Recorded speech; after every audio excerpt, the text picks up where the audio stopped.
السلام علیکم ورحمۃ اللہ وبرکاتہ۔ بسم اللہ الرحمن الرحیم۔ عن عبد اللہ بن عمر رضی اللہ تعالی عنہما ان رسول اللہ صلی اللہ علیہ وسلم قال احب الناس الى اللہ انفعهم واحب الاعمال الى اللہ عز وجل سرور تدخله على مسلم او تکشف عنہ کربتا او تقضی عنہ دینا او تطرد عنہ جوعا ولأن امشی مع اخی المسلم فی حاجت احب الی ان اعتکف فی المسجد شہرا یعنی مسجد المدینہ۔ رواہ الطبرانی وصححہ الالبانی۔ محترم حضرات،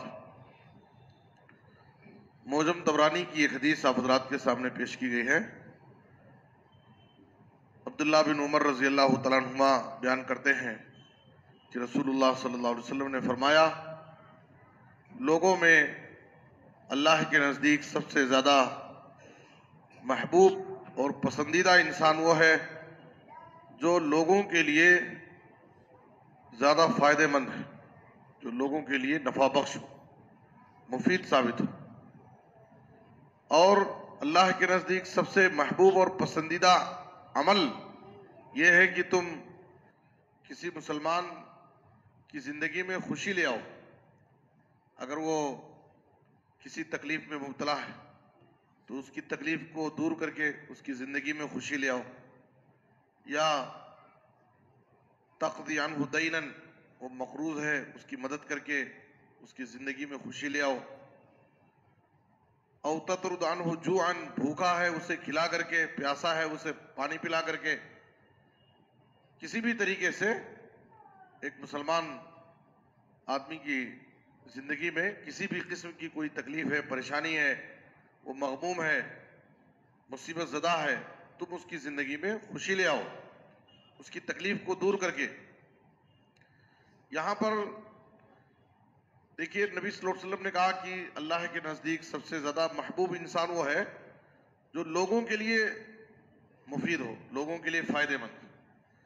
آپ صلی اللہ علیہ وسلم نے یہ نہیں کہا کہ وہ مسلمانوں کے لیے بہت زیادہ فائدہ مند، بلکہ کہا کہ لوگوں کے لیے فائدہ مند۔ اس کا مطلب یہ ہے اسلام کی جو تعلیمات ہیں وہ سماج کے ہر طبقے کے لیے ہے، اسلام کی تعلیمات پوری انسانیت کے لیے ہے۔ اسی لیے آپ صلی اللہ علیہ وسلم نے بہت ساری احادیث کے اندر سماج کے ہر طبقے کے ساتھ وَخَالِقِ النَّاسَ بِخُلُقٍ حَسَنٍ، تم لوگوں کے ساتھ حسن اخلاق کا مظاہرہ، یعنی ہر ایک کے ساتھ اچھے اخلاق سے پیش ہو، چاہے وہ اپنا ہو، غیر ہو، دوست ہو، دشمن ہو، مسلمان ہو، غیر مسلم ہو۔ اسی طرح سے المسلم من سلم الناس من لسانہ ویدیہ والمؤمن من امنہ الناس علی دمائہم واموالہم۔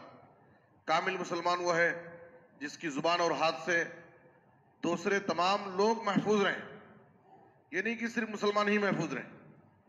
اگر وہ کسی گلی میں رہتا ہے تو اس گلی کے سارے لوگ اس کی زبان سے، اس کے ہاتھ سے محفوظ رہیں، وہ کسی کو بھی تکلیف نہ پہنچائے۔ اور کامل مومن وہ ہے جس کی طرف سے سماج کے تمام لوگ، ہر قسم کے لوگ اپنی جان اور اپنے مال کے بارے میں مامون اور محفوظ رہیں۔ تو یہ اسلام کی تعلیمات ہر ایک کے لیے، اپنوں کے لیے بھی، غیروں کے لیے بھی، دوستوں کے لیے بھی، دشمنوں کے لیے بھی۔ تو اسلام کی ان تعلیمات کو ہمیں عملی نمونہ بن کر کے دنیا والوں کو بتانا ہے کہ اسلام کی یہ بہترین تعلیمات ہیں۔ صرف زبانی دعوے سے کہ اسلام بڑا سچا دین ہے، اسلام بڑا برحق دین ہے، مسلمان بہت اچھے ہیں، عملی نمونہ ہمیں پیش کر کے بتانا اسلام کی ان تعلیمات کو۔ ہم جس گلی میں رہتے ہیں، جس محلے میں رہتے ہیں، جس بستی میں رہتے ہیں، یا جہاں بھی ہم رہیں، ہمارا وجود، ایک مسلمان کا وجود دنیا والوں کے لیے رحمت ہونا چاہیے، اس لیے کہ اسلام دین رحمت ہے اور ہمارے نبی نبی رحمت ہے، ہماری کتاب قرآن مجید کتاب رحمت ہے۔ تو ہر ایک رحمت سے جڑا ہوا ہے۔ خود اللہ رب العالمین کی ذات بھی دنیا کی سب سے بڑی مہربان ذات ہے، ارحم الراحمین اللہ تعالیٰ۔ تو اس لیے ہمیں ہر ایک کے ساتھ رحم و کرم کا معاملہ کرنا ہے، حسن اخلاق سے پیش آنا ہے۔ اس کے بعد نبی صلی اللہ علیہ وسلم نے کہا کہ وَلَنْ أَمْشِي مَعَ أَخِي الْمُسْلِمِ، آگے کے ٹکڑے میں نبی صلی اللہ علیہ وسلم نے مسلم کی قید لگائی ہے۔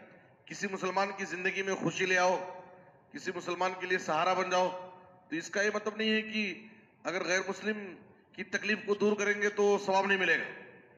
اس قسم کی جو بھی حدیثیں ہیں تو اس کا مطلب یہ ہے کہ چونکہ عام طور پر مسلمان کا معاملہ مسلمانوں کے ساتھ ہوتا ہے تو اس لیے حدیث میں مسلم کا لفظ آیا ہے، ورنہ جیسے ایک حدیث کے اندر نبی صلی اللہ علیہ وسلم نے کہا من اقتطع حق امرئ مسلم بیمینہ فقد اوجب اللہ له النار، اگر کوئی شخص کسی مسلمان کا جھوٹی قسم کھا کر کے اس کا مال ہڑپ لے گا تو اللہ تعالیٰ اس کے لیے جہنم کو واجب کر دے گا اور جنت اس پر حرام ہو جائے گی۔